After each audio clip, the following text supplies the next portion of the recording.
today's tutorial, I'm gonna give you a tutorial of how to make a store GUI where you could go ahead and sell shirts and stuff like that. Yeah. Although, if you do want the model for free, the model will be in the description of this video.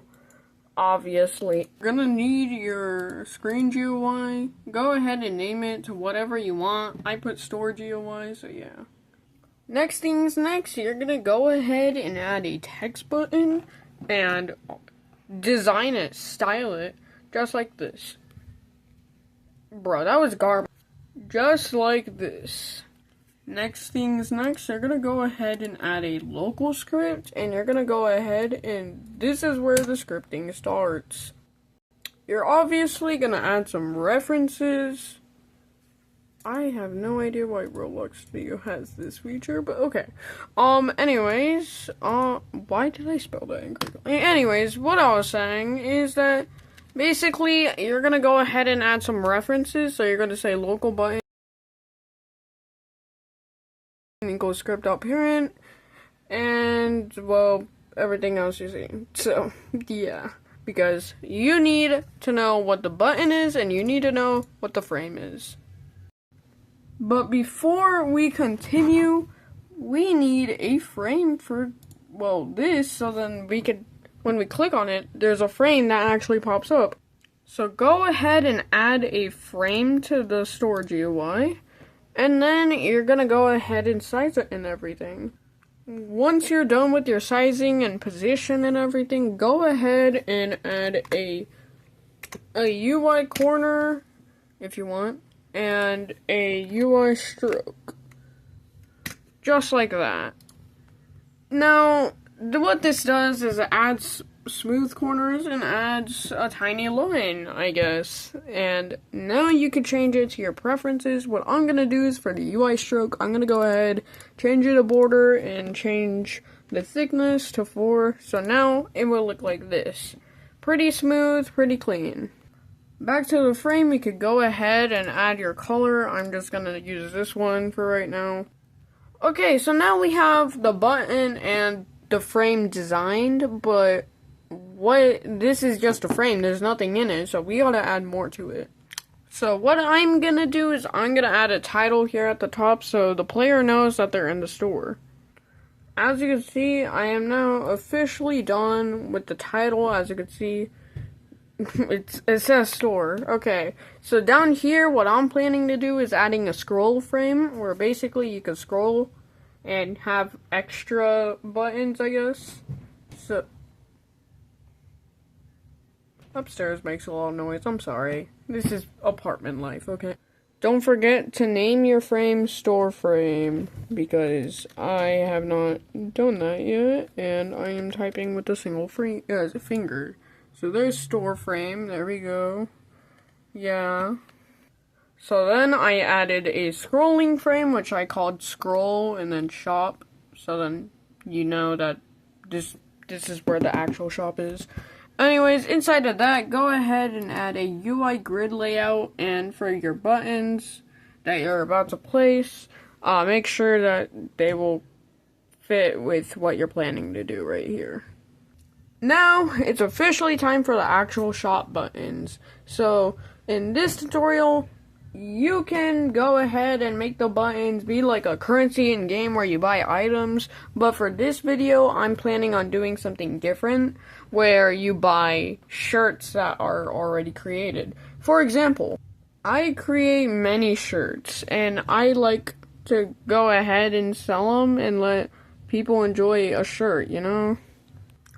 Also, I did release a new Max's Anims merch drop on Roblox. Don't ask why I'm using Photopea to display this, I just am. I designed this like 2 to 3 days ago. So you can get the Sad Cat t-shirt, which is a shirt by the way, obviously. You could buy that for 6 Robux. Or you could buy the literal Max's Animations plushie. I just spoiled something. So we got the Max's Anims hoodies here for 5 Robux each. So you could get the basic classic one, or you could get the newly sticking out your tongue one. Why did I make... Go ahead and join my community on Roblox Max's World, and please buy the merch. They are right here. So, yeah, go ahead and please buy them. I work way too hard. Okay, so inside the scroll frame, you're gonna want to obviously make a button. I chose to do a classic image button with obviously corner and stroke. Obviously your script, I'm about to show you that in a second. The name and the price. So this is basically the design I came up with.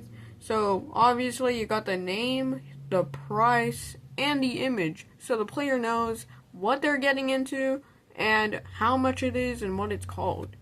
So that's pretty simple.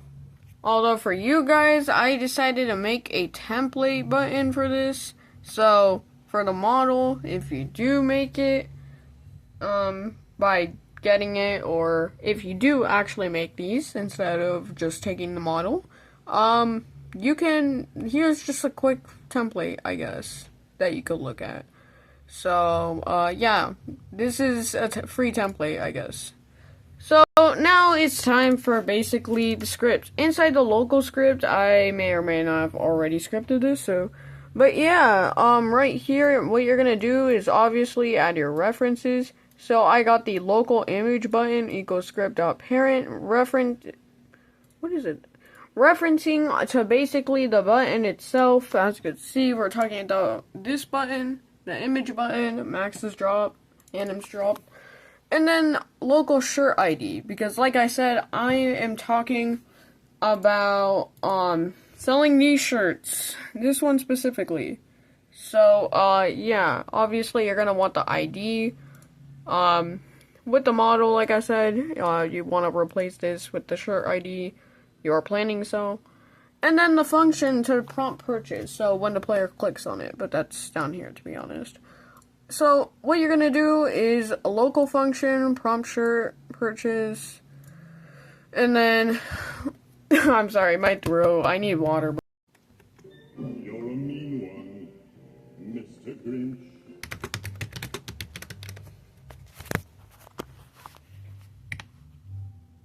Oh, freak, wait, I didn't. This is your daily reminder to go ahead and get some water and stay hydrated. Neon lights time. Epilepsy warning. Okay, while I was saying, I'm gonna go ahead and delete this. It's useless. That was only for that clip. Okay, local player equals game.players.local player. So basically, that's referencing to basically get the player who clicked it. If player, then game service, marketplace service, prompt purchase, player, comma. I don't know why I'm saying slash. I meant to say comma. Shirt dot. Why am I saying dot ID? What that's referencing to is basically, to go to the marketplace and go ahead and find the shirt so then the player can purchase. And then obviously you're gonna need it when the player hits the button. So you're gonna do, for me, I'm doing an image button. That's what I'm referencing to. You could put yours instead of image button, you could put yours as like button. That's it, just button. And anyways, so button, mouse button, one click, connect, prompt, shirt purchase. So that means that when the player goes ahead and clicks on the image button, they will go ahead and be asked to buy the shirt. Here's a quick example for you guys. So when you click on it, obviously it's going to ask you to go ahead and purchase it. You could go ahead and purchase it, and boom, the player would have bought the shirt you're willing for them to buy. Okay, now we're done with that, it's finally time to work on this button right here, the store button that actually activates the frame. So let's get into that. Okay. Sorry, I was typing and then I just barely started recording again. Okay, so this is the initial state setup. So this basically sets up the button text for what it normally says before you click it. So, what, it's gonna say store. So, yeah. Okay, so now it's officially time for the functions of the button's text to change when the button's clicked. Yeah, this is me here right now.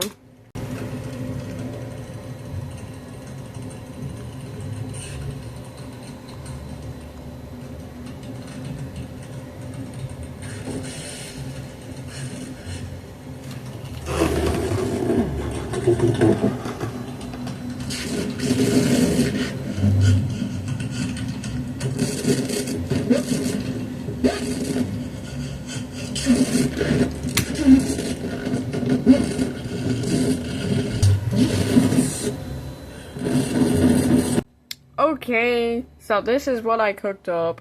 So this is the function to toggle visibility in text. So basically, this toggles the change of the text. And this right here, I'ma just mention this.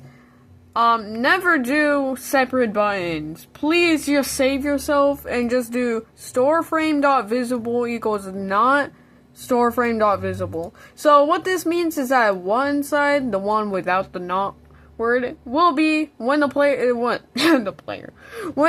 frame is visible, and then the not storeframe.visible means that basically the frame is not visible.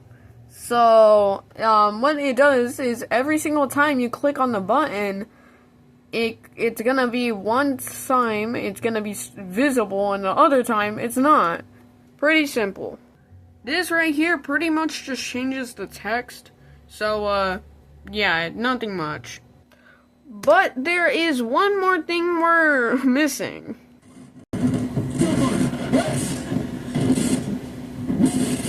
The function to when you click the button. So, right here is when you click on the button, it's gonna toggle. And now, you're officially done with your store GUI. After, like, forever. Anyways, so when you click on this, it's gonna say close store. And you click on it again, it will be visible and not visible. Anyways, when the frame is visible, you could go ahead and purchase a shirt, and boom, the player will buy it, and then they'll close the shop and play your game, I guess. Hope this tutorial was useful, and if not, I hope you enjoyed the model. Please give credit. I spent 30 minutes of my life, one making the tutorial, and the other making the model twice.